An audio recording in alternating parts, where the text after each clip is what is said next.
Para sa ating update balita, mga patay sa lindol sa Myanmar, lagpas na sa 1,000.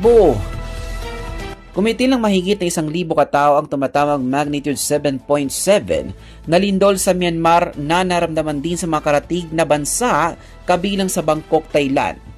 Umakyat rin sa 2,376 individual ang bilang ng mga nasugatan.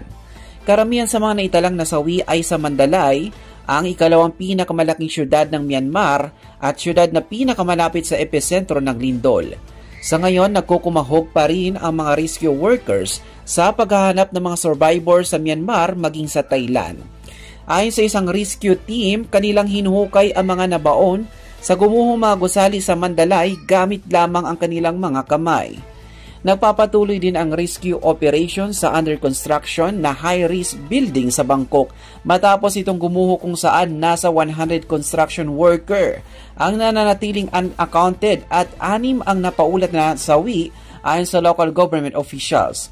Kaugnay nito, umapila pa rin ang junta government para sa international aid kung saan ang mga karatig nitong bansa na China at India ang ilan sa unang nagpadala ng tulong.